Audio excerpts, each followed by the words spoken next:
That's right. Love it. We're back. The Roundtable. Real Estate Simplified. And this is Daniel Giroux that's coming on the mic right now. And he is going to talk about the market matters, the mortgage matters, what's going on, how the money of the stock market and of global events are affecting what we're doing here in the real estate industry. Yeah, let's talk a little bit about this week. Anybody that's an investor, anybody that has a 401k and pays attention to it, it was a nerve-wracking week. We watched the Dow. The Dow's been pretty good. Everybody's getting some consumer confidence back. Yep. The Federal Reserve says that they're going to raise the interest rates, come September. And then all of a sudden, boom, the stock market starts to crash. China. It all started with, our stock market. I started with Shanghai's 8.5% drop that they had, and that kind of triggered something.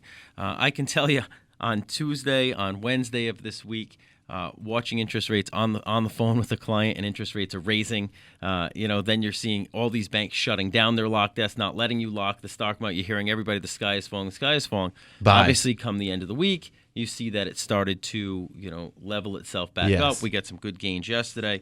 But significantly, how does that affect us? And I want to talk about several things today. But one, how did that affect us? Banks, when the stock market's going crazy, rates can go either way. It depends on what's going on with the Treasury, to be honest with you, and a lot of other factors. But you see panic a lot of the time. So somebody who was not locked in on their loan and last week was looking to lock in on their loan would be getting quoted a higher rate. So an example would be, hey, I thought I was getting a 4%. Last week rates were at 4.5. Or somebody who's shopping for a loan. This is important, too, when people are shopping. What's going on in the market around you? Because if you call ABC Mortgage on Monday, and Monday the market was doing well and rates are really good and rates are at 3.875, and then on Thursday you call CYD Mortgage Company and the market's crashing and they say, oh, our rates are at 4.25. The other guy that you talked to on Monday, his rates are probably at 4.25 now. Yes. Because the market's being affected. So it's important to look at what's going on around you, and your mortgage broker should advise you of what's going on. I had clients last week that I said, look, let's not lock in this week because the market's not doing well. It makes no sense.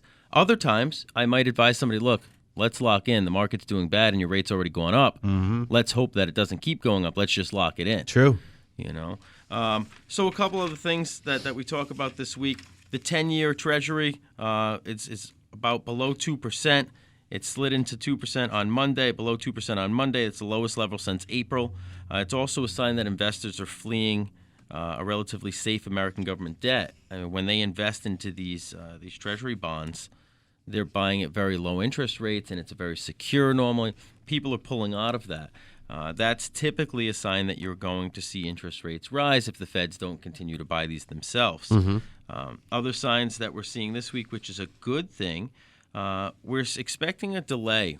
Everybody's been talking about interest rates are supposed to rise in September. Yeah. They are expecting a delay on that. December, I think, right? They pushed it out till 2016, either later in the year or 2016. I think based on what's going on right now, December's probably not a crazy expectation. One thing that I will advise clients, over the last 15 years that I've been doing mortgages, every year around Christmas time, interest rates tend to go up a little bit.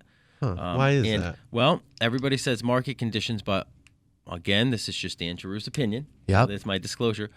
But does it make sense that right after the new year, when everybody has that Christmas debt, that they're going to want to refinance? True. They're going to want to pay off all those high interest rate credit cards, get rid of all that Christmas debt. Very so smart. Wouldn't that be an optimal time for all these larger banks to say, well, let's raise our interest rates a little bit? It doesn't mean that the Feds raised theirs. Yeah. They might still be buying their money from the Feds at 2%, but now they're offering it at 4.25. They have to make their money. And at this point, they have the ability to offer it at 4.375, 4.5, and make a little bit more because there's going to be an influx, supply and demand. Yep. Then other times, right before school goes back in session, we saw 2 weeks ago, rates were very low before this market crash. Why? Because less people are refinancing right now because they're getting their kids ready to go back to school. I want to interrupt my segment for 1 second, too. Speaking of back to school, my business partner, Eric Malik, and myself at A Plus Mortgage are doing something for the kids this year.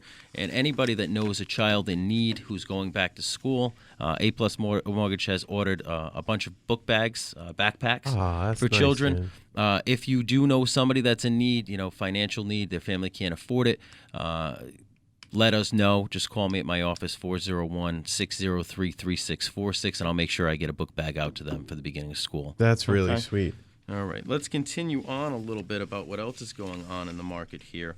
They talk about, will mortgage rates rise? Let's talk about the 30-year fixed. It's been fluctuating. It was just above 4%, which is a lot lower than what it was back in 2014, which was 4.5% was the average rate, which, again, is much lower than the 8.5% average that it's been if you take from 1976 on. Crazy. 8.5% was the average. A lot of analysts are still saying that they expect interest rates in 2016, when this rise does come in interest rates, they expect them to go to 5% is the estimated rate right now. I can see that. So I did a quick chart here, and I just want to show what that means for a buyer. Okay. And let's also, a $200,000 mortgage at 4% is costing $955. Okay. At 5%, it's costing $1,073. Okay. It's a difference monthly of $118. It's $1,423 per year. Yeah. And it's $42,000 over the term of that huge. loan. Huge. So if you're looking to buy a home today, and this is just an example for everybody out there, you're looking to buy a home today, and the home that you found is $210. Yeah. And you say, I'm going to wait because I think I can get it for $200. For the same price if interest rates go up, meaning if interest rates raise to 5%, that means you could have bought a $225,000 house. Yep. For the same payment that you're going to have on a $200,000 house if rates go up. That somebody asked sense? me that yesterday. Yep. I didn't have the exact numbers. On a $300,000 house, you could buy a $340,000 house for the same payment at a 4% that you could at a 5%. Yeah. And if you were buying a $400,000 house and rates went to 5%, you could have bought a $449,000 house for the same price.